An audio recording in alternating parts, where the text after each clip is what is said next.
All right, so first things first, I have to do some water changes today. And this is my Blue Dragon crayfish tank. So this is the little girl. And down under there is Ukami, and he's just kind of hanging out. So these guys need probably about a 50% water change today. And then this is my dwarf Mexican crayfish. So you can see there's a little one there, a little one there, a little one under there. So these guys are quite teeny in comparison, and they'll probably, I'll go ahead and do a 50% change on these guys too.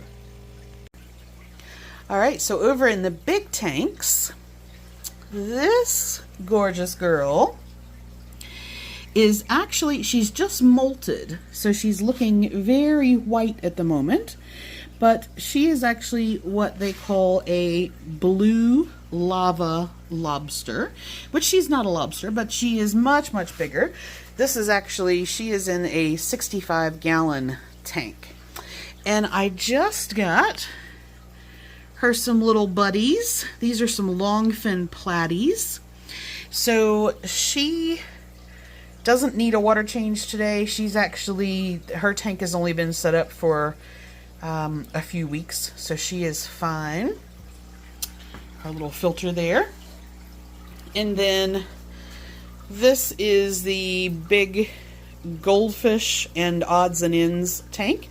There's a couple of, these guys are dojo loaches with cool little faces. A whole bunch of, there are some platies in there, some danios, some guppies, mostly goldfish, some snails and things like that. That is another big tank. That also probably needs about a 50% change today. All right, so water change, super easy. The hose, which I'll show you in a second, it has basically a little spout on the end, and I just have a 5-gallon bucket that I have everything go down into. And this is a little, well, I'll just show you what happens.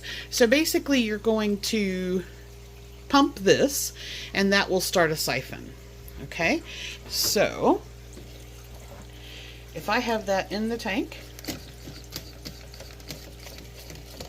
and basically I just do the trigger until I get the water started, and you can see it picks up the sand, sucks up any debris that is down in there, and then it just drops the sand back down. And I'm going to go through the entire tank and do that till I've got about 50% of the water out, and then I'll top that up with fresh water. All right, so once they're both about between 40 and 50% down, then all you do is I have a container that I put water that's about the same temperature as what is in those tanks, and then I treat it with a product called Prime. This is a concentrated water conditioner, and that's it.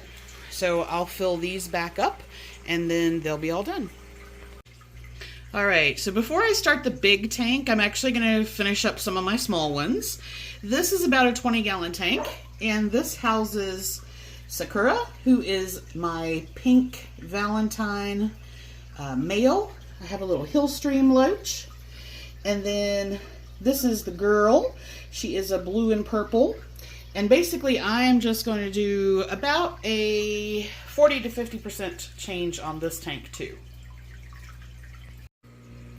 All right, so if you've seen my videos, you've probably seen these are my 2 tanks in the kitchen. And in this one, I have some White Cloud Mountain minnows and what are called Skittle shrimp. So there's some little red guys. There's a little yellow one. There's some blues in here as well. Some more hanging out in the back.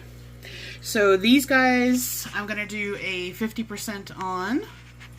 I have some of my big snails in there too. And then in this tank, this is Marvel. And you may remember seeing him in a different tank. Marvel actually got a condition called fin rot, and it caused him to lose his tail.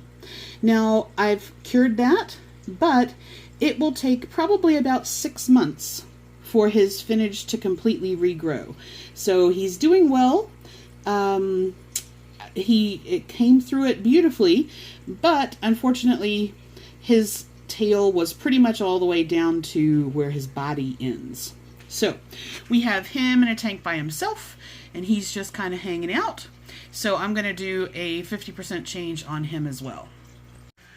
All right, so they are all done. I gave Marble a snail buddy because I noticed some algae in the back of his tank.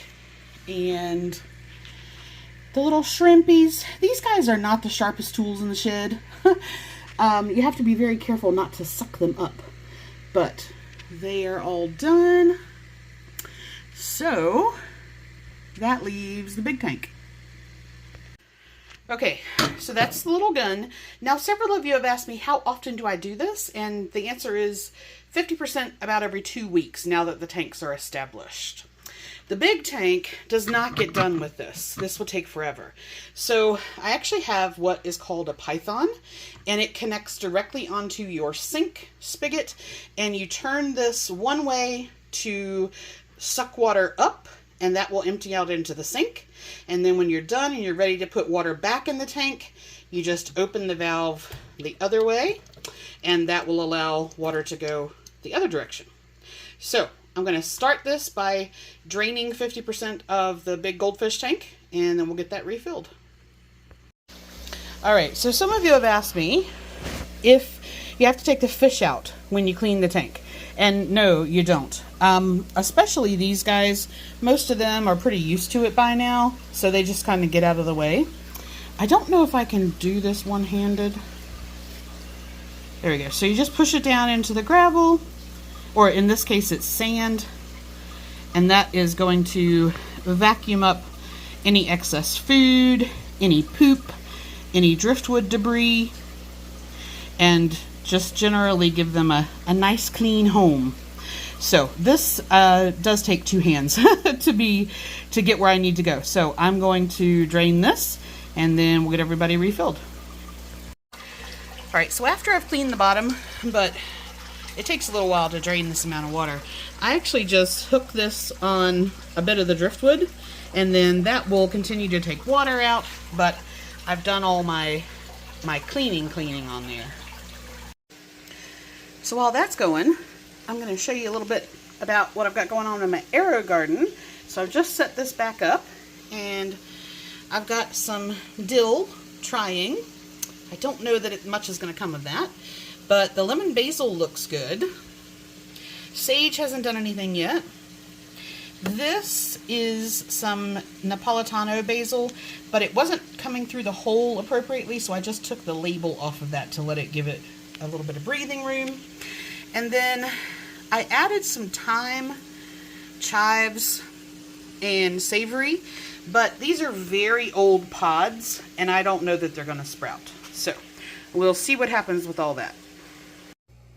Whew, I almost overflowed this tank. It definitely helps if you have somebody that can turn the water off for you, or you keep a better eye on it than I do. But this one is all filled up. All right, so the small tanks all done. I was trying to see, let's see here. Okay, so our girl is just chilling on one of the plants, and I saw Ukami hanging out at the back. So these are what I hope will become a breeding pair of what's called blue dragon crayfish. Now, the little dwarf, they are all hanging out at the back, but their tank is done now. And these guys are all done. The water will always be a little bit cloudy in the very beginning when it's clearing up. And then hers is all done too. So that is fortnightly tank maintenance. Ooh, I almost forgot to tell you. This is so cool. I have on order 6 black and purple vampire crabs. They are so cool. Now, the difference is that their tank is supposed to be predominantly land, and then they have a small water area.